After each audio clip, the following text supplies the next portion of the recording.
Good morning mga kagunteng, at ito na naman nga ang routine ng ating buhay sa araw-araw kung paano nga tayo kumikita at paano tayo nagtatrabaho sa umaga. Siyempre, pag umaga ay bubuksan ko lang muna hanggang kalahati yung roll up ko. Wow, roll up, yung pala ay aking curtain. Tapos dyan sa may pinto ay yung kortina. Siyempre, tinanggal ko na rin yung mga nakaharang dyan para pag natutulog nga kami, safety. Then, pagkatapos yan, syempre, magkakape na ako. Yung kape ko na dyan ay nagkat lang ako, tas nagtip lang ako kape. Syempre, para may content nga, di ba? Para masabi nga na nakaready na ang kape.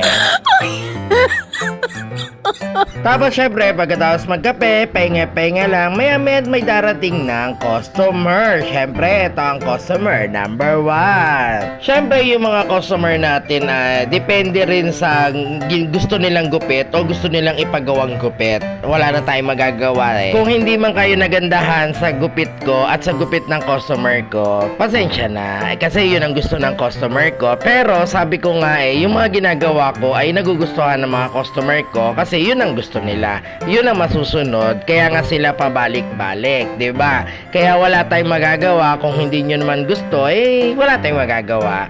At ayan na nga ang aking customer number 2. Nax, binibilang. Huwag naman natin bilangin, 'di ba? Pero sabi nga sa maghapon ay marami tayong ginugupitan. Iba't iba nga lang. Minsan kasi hindi na ako nakakapag-upload talaga ng aking video kasi nga minsan kasi may time talaga na tatamarin ka na talaga kasi yung iba talaga ayaw talaga magpakuha ng video at nahiya nga. At ito nga po ang aking customer, then nasabayan nga din po ng makeup. At alam mo nyo naman kung sino ang magme-makeup ngayon, di si Mrs. Ayan nga, kaliligo niya nga lang, pero dumating na nga ho yung customer namin. So yung customer namin ay kinausap po kami nung hapon, then kinabukasan nga daw ay may prosesyon sila, kaya nga sabi nga ay pinagkatiwalaan tayo ng ating customer na sa atin ulit magpapamakeup.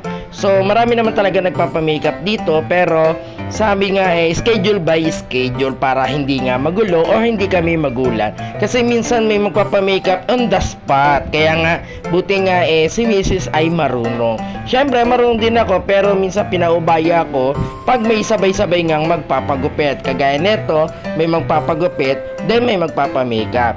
Now you know, 'di ba? Alam nyo na.